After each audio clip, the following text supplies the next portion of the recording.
Hello everyone, this is Gorax. Today I bring good news. We're going to have maintenance on the 13th of November with a big new update. The update will include the Dungeons and Dragon collaboration, increased gold, change to rotation battles, and many more. Let's dive in.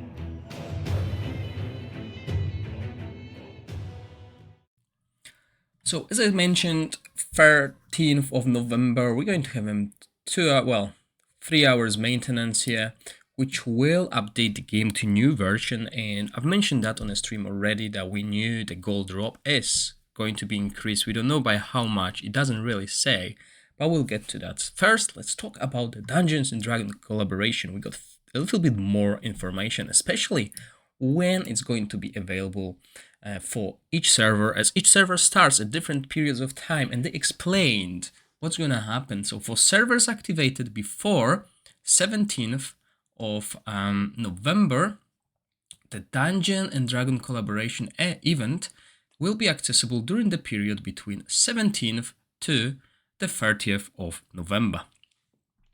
So basically, all the servers that are before this Dungeon and Dragon collaboration even hits will have that available on day one. So it's quite interesting. This might actually change how you will play your early game depending on these events. For servers activated after 18th of November, but between 2024 2nd of January, basically, the Dungeon Dragon collaboration event content will be accessible on the date the server is activated and will last only 14 days. For servers activated after the 3rd of January in 2024, the content will not be accessible. So, obviously, that's what's going to happen. These events are exclusive. So, the new servers created after the new year, they won't have that appearance. So if you're still thinking about playing, now is a good time. Those dates only apply to Dungeons and Dragon collaboration event. Now, what's gonna happen here? We're gonna have Drist, Durden, Gunweir. Wow, I'm not gonna pronounce that. Gunvievia automatically attacks enemies in battles. So it's the Black Panther, acting companion with Drist. And it automatically attacks enemies in battles, prioritizing Drit's current target. When they attack the same target, both will get stackable attack speed and attack. Right, I've tried to look up if it's available in the game yet, but obviously the patch is on the 13th, so maybe on the 13th the hero will be there for us to have a sneak peek into in the gallery. And we'll have also R2 the Balor, a true Tanarian from the Abyss, a greedy and powerful Balor. His basic attacks alternate between flaming sword strikes and flaming whip lashes, so something similar to the ancient battlefield boss, where he changes the stances and uses different weapons. He's capable of summoning lower demons, dealing fire damage and inflicting burn. So as we can see, we'll probably need some resistance or someone with cleanse to deal with him, but more about him later in the patch notes. We're going to have a brand new scene, Temple of R2, a temple constructed by gnome miners under the maltreatment by demons. R2 underground hideout, as well as the battlefield where Dritz and you will join effort to repulse R2. So yeah, we'll fight him, probably something similar to Vortex. And we'll have also collaboration adventure where we will accept a commission from the Crimson Crow, which bids you to investigate unknown monsters in Windspread Forest. During your hunt for monster traces, you come across Dritz and receive a helping hand from him. So maybe he will join our team and we will be able to see him in action. Basically, this will promote him to people and they might consider getting him. So that would be fun. We had something similar here already happening where a certain hero could join us. He informs you in the meantime that the monster arrived from the infinite layers of the Abyss. His master is the notorious R2. At Drit's invitation, you embark on an adventure to overcome R2 together. Or it just may be, quest line, basically, so he'll be an NPC Well, we'll see. Now, there are prerequisites to this. We need to complete the specific main quest in Nefaria, and then the collaboration adventure will be automatically activated, and the quest will be highlighted with a special logo and a countdown as well. Now, collaboration event will have Planeswalker Summoning. So a collaboration exclusive summoning event will be available during a collaboration event period during which travelers can summon heroes by consuming Heliolite dice. So that's what we know, or we knew already, right? But how it's going to work, there's a little bit more information than we had previously. So the only legendary hero available in Planeswalker Summoning will be the collaboration hero Drizzt the Jordan. So right now, if we go to any summoning here, we can see that the pool of the heroes here is actually quite huge, right? We have these legendary heroes and the epic ones. What's gonna happen with Drizzt? That's what I believe. We'll have only Drizzt here and these hunter tokens. So between those two, but what the patch notes say, and that is actually quite cool, because obviously you won't be able to summon other legendary heroes, but you will be able to get certain epic heroes will also be available.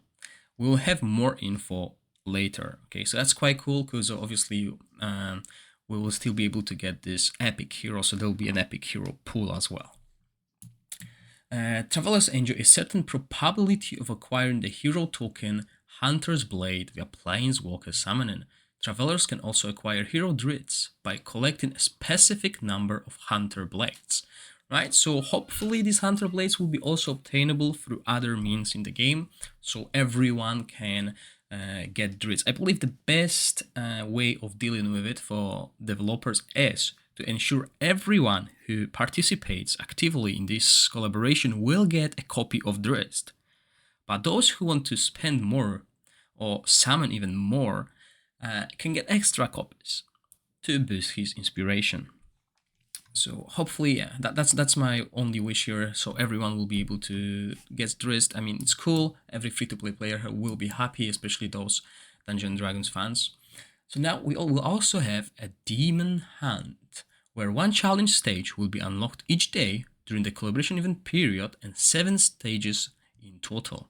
Complete each challenge stage to obtain the corresponding reward. We don't know much about the rewards yet. We'll probably find out later on. Only obtained heroes can be deployed to challenge the stages. So all the heroes that we currently own, but levels and attributes of all heroes are stipulated. So basically something similar to what we have in the arena. The only well, it's still the same, but our inspiration and skill levels will conform to the current status. So basically, if you invested in a hero, he will still have that investment, and but levels will be the same across the board. So that's quite cool, right? We can use all the heroes and see how they work. Basically, it's also a good way to test things. So use this time again to find your best team. Different bonuses, penalties will be applied to each challenge stage, similar to what we have in Vortex now, and will be displayed in a pop-up window before the start of a battle. So yeah, this is why we'll have all these heroes that we currently own available to us, so we can counter all these bonuses, all these penalties, and get most of the bonuses as well. So a quite cool idea. Now complete all challenge stages to obtain the collaboration exclusive dice design Argent Emerald dice D20. So that's quite cool. This is a skin probably of the dice that we are currently seeing in the game whenever we roll for something. And I'm actually looking forward to more skins in the game. I mean, this is the way they can monetize the game. Right now, there's no pop-up packs and stuff, which I love, because we are so overwhelmed with those in different games. This game doesn't have it. And yeah, selling different skins for heroes even, that would make sense, as long as these skins do not provide stats, okay, if it's a cosmetic only. But we're starting with the dice. That's cool. And token shop, okay, so the token shop is explained here that during the collaboration event period, the travelers can redeem various items in the token shop, including the collaboration exclusive dice design Argent Emerald dice D4. Okay, so there will be more items in the token shop. We'll see what exactly, it doesn't say, but there will be another chance of obtaining a different skin for the dice. and the token shop will be inaccessible after the end of the collaboration event. Hunter blades will not be usable then. Please read them rewards in time. This is important. Do not forget to use all of your hunter blades. Probably the event will not be coming back in the same form, maybe in a different one, or different tokens will be available, so make sure you use them, don't lose them. And now we will have a daily challenge, which I mentioned. It's similar to hopefully similar to the temporal vortex. So during the collaboration event period, travelers can mount daily challenge against R2 the Balor after clearing the collaboration adventure, and will be rewarded according to the total damage dealt to R2. So yeah, works similar to Vortex, and only obtained heroes can be deployed to the daily challenge against R2. The levels and attributes of all heroes are stipulated. Right, so similar. Again, we will be able to test all the heroes against the boss, which is cool. It's really good, and I believe when it comes to events, this is how it should be done. But on top of that, we'll have a new content, and as I mentioned, increase the gold obtained by completing a dungeon stage. It does not say how much, but I'm hoping for a big boost, because everyone struggles with the gold through mid to end game. On top of that, Twitch drops. I've been trying to convince them to do it for the Steam release. We will get it for Dungeons and Dragon collaboration, and it's going to last till the 2nd of December. So make sure you follow my Twitch channel at Gorax Plays. I will be streaming daily, probably during that period. I'll try to do streams during the day, so there's always a chance for you to get these drops. So make sure you follow my Twitch channel. I'll help you with this. And last time we had a very good starting rewards. I mean, we had a lot of experience, dice, scroll. So we'll see what we'll get this time, because obviously we are in a late game. But yeah, make sure you follow my Twitch channel, and I'll make that available for you through the day, probably like 12 hours a day. I might just have this on for you to get the drops. Now we'll have also a few bug fixes. So Lucian fixed the target selection issue of Lucian battle skill Silver in Charge. Zephy fixed an issue where the invincibility granted by Zephy's ultimate skill would not expire occasionally. So wow, all right, didn't see that happen to me personally. I don't have Zephy, but even if I played against Zephy, I did not see that happening. But it might have happened to a few people, but that is will be quite annoying. And then Gallior fixed the abnormal attributes of Gallior's summon unit. So if someone uses Gallior, they'll probably see the difference. I'm not sure if it's going to be a good or bad difference, because I don't have Gallior. And others fixed the issue where the birthday could not be submitted during the purchase when running Japanese version, and fixed incorrect models in certain scenes, including heroes, monsters, and NPCs.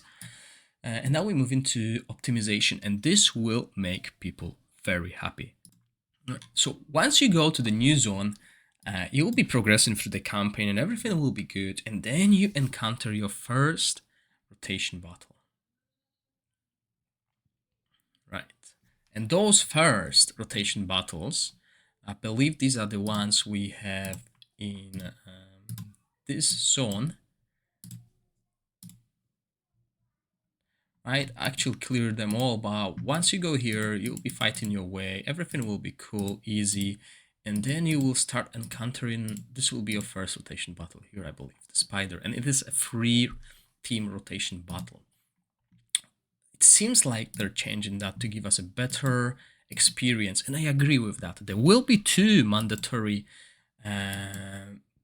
rotation battles later in the game, and you can find guides on my channel, but they adjusted the rotation battle lineup requirement in the early stage of Tenebria local quest battles to be 2 versus 2. It's a really good change, by the way, because once you get here, you are basically building second team, might start working on your third team, depending on how much you spend, how much resources you had, and obviously what part of the season you're playing. If you just started fresh, then you will be building probably second team.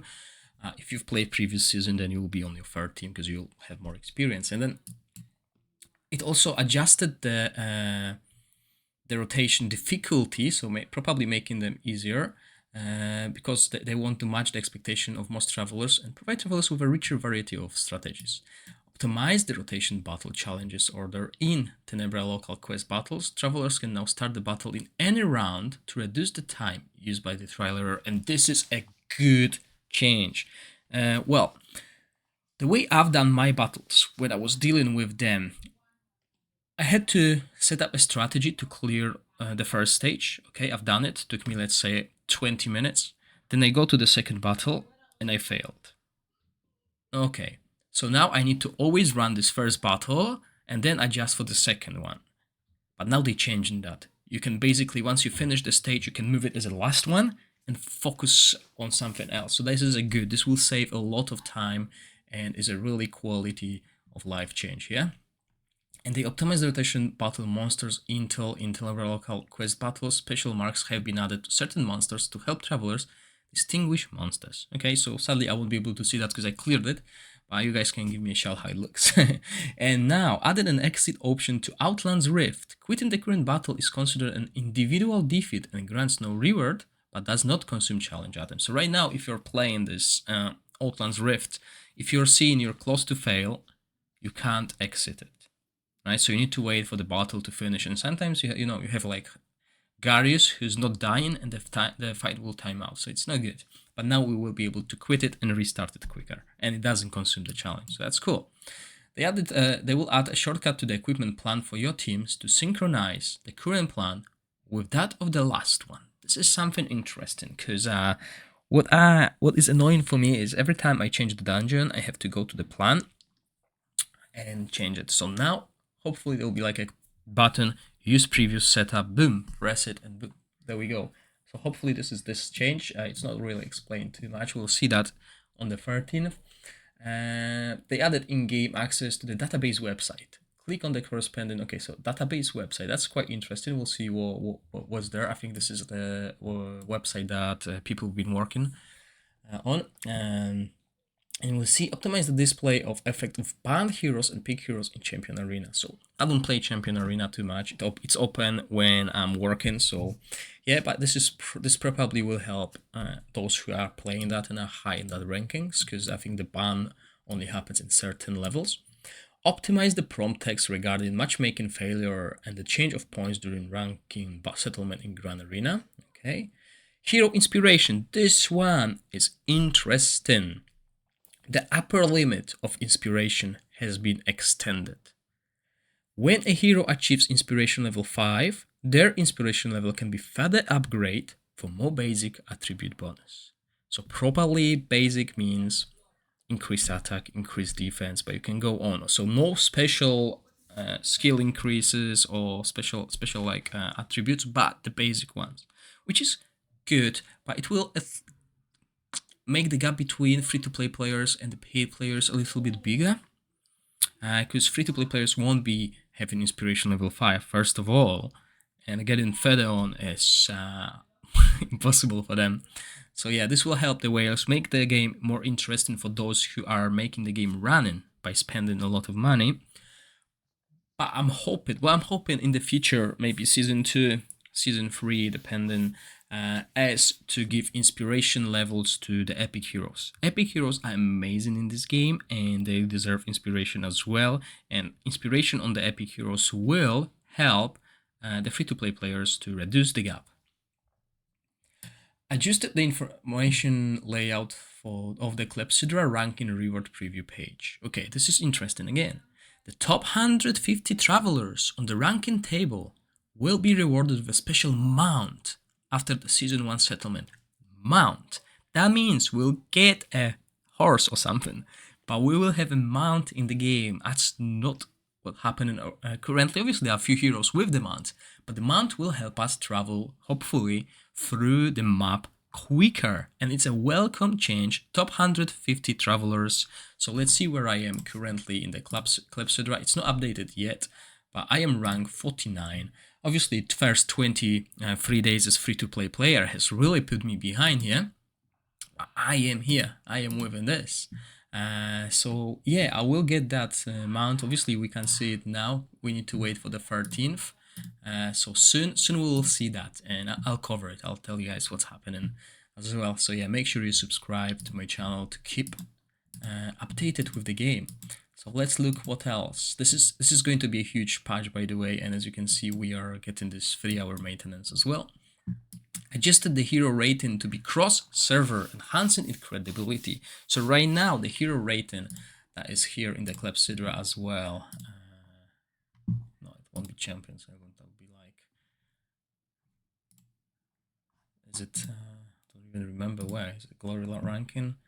And we go like hero rating. Yeah, so that is server based. So now we will have like a cross-server, so you'll be able to see like, okay, Adol is here with this power of Argander, and then there will be all these other whales, so you'll see like the strongest players using these heroes and how they build them as well. So yeah, this will be cool to see other players as well on this rank. I think this is how it's going to be, but that makes sense if we read it. Yeah, okay, so that's that. Adjusted the scheme to reissue the unclaimed rewards in Alliance Rally. Unclaimed rewards will no longer be reissued via mail, but will be automatically reissued instead when travelers enter Alliance Rally on the next day. Okay, I don't like that. I don't like this because when you get it through the mail, it shows me that icon, right? And I'm the one who always misses the rewards. So, especially early on, because later in the game, it's very easy to get all these rewards early on in the day. But when you get them in the mail, you can stay there, you can claim whatever. But this forces you to remember to enter Alliance Rally, which is also good because it tells you, oh, I didn't do that yet. But yeah, I always still prefer that to be going through the mail. Undead Continental Challenge to the How Obtain of Echo of Clepsydra. So currently it's not there. We'll be able to get, like, when you press How to Obtain Echo of Clepsydra, it will tell you do Continental Challenges. Easy, simple. But what's also important is the changes that I'm going to read about now. It's about the team fight arena and PvP in general. Well, not in general yet, but hopefully the changes are coming. Team Arena right now, barely anyone plays it. It's too long. You can't skip the battles. If someone puts a super defensive team as a first one, something that is not killable, you will look at first fight for 10 minutes and then you lose. Because that's the timer of the whole 3 fights. Now they're going to do something about that, and it's good and welcome change by those who do PvP. Which I started doing a little bit, because obviously I have my fight in on Tuesday, on the 14th against Ivy Lee, so I need to practice a little bit. So they added a quit current team fight button to the pause page in a team arena battle. Click on the button and then proceed to end of the current round of the battle. Right? So that's a welcome change. Adjusted the duration of each round in a team arena battle to be 3 minutes. So now each round will be only 3 minutes instead of the 10 minutes of the whole thing. So even if you time out the first fight, you'll lose. Both teams lose. So we'll see how they actually deal with it. And then you move to the other fight instead of being blocked. Good change. Really welcome. Adjusted the point statistical logic of the damage dealt and saved in temporal vortex by Alliance members in Alliance Rally. Obtained points will not be deducted when one or more Alliance members quit the Alliance or are kicked out from the Alliance. Okay, that makes sense. That helps, I think, in the guild battles and stuff. Quests, adjusted quest items, so Cotton Pillow and Goose Down Pillow will be unavailable for sale in case the relative side quest fails to advance due to the lack of these quest items. So this is prevention, this is failsafe here. And adjusted, optimized, and proofread certain in-game text in all 13 languages, optimized certain sound effects and audio files in the game, and fixed camera angle issue and other displays. So that is a really welcome change. Everything here looks good. The developers are listening. I mean, the gold change is what we were looking for. I thought they're gonna do it in the next season. Luckily, they're doing that now. They understand this is an issue. We're also pushing the few changes that we as a content creators want, and I think community wants that as well. Is the arena change. It might not happen this season, might happen next season, but what I'm looking for in arena is adding this kind of a debuff or buff or increasing damage after a certain time, because right now arena either finishes in 45 seconds or draws out to. So that's something we're looking forward to change. We could see a few issues during the arena when the content creator tournament is. But overall, very good changes. Looking forward to this first Dungeon and Dragon collaboration event. Hopefully it will be good. And as I said, I hope everyone will be able to get a copy of Drizzt. Those who wish to spend money or invest more into Heliolite dices might get 2 free copies depending on the luck. But as I said, if they give out Drizzt to everyone, this will make the game more popular with all the player base, especially, and might even get the new players into the game. As well, Twitch drops. Remember, guys, I am streaming on Twitch as well. Follow me on Gorax Plays on Twitch, and I'll enable these drops for you, and I'll be streaming them. I'll be streaming the game for continuously through the day, so no matter where you're from, you will be able to join my channel and get these drops. Don't know what the rewards are this time around, but last time they were really useful to speed up the progress. Hopefully this will happen as well. And yeah, I will cover on the 17th, I will log in and I will cover this. I'll be doing this, I think, Friday 17th on top of my giveaway at 7 p.m. UTC on Friday 17th on Twitch, and we'll also choose the winners for the YouTube giveaway. I will be streaming the content of the Dungeon and Dragon collaboration through all the day. I'll start early on, about 9 a.m. UTC on the 17th, and stream through all the day to get you as much drops and basically cover the content. So yeah, that's it for the patch. Tell me what you guys think. Tell me that in the comment section. Are you happy with the changes? What were you expecting? Is there some specific change you're looking for, similar to me like with the arena? Please let me know. And if you like this video, if you want to be up to date with DragonHeir Silent Gods, please consider subscribing to my channel and following me on Twitch. Thank you for watching. Stay safe. Bye.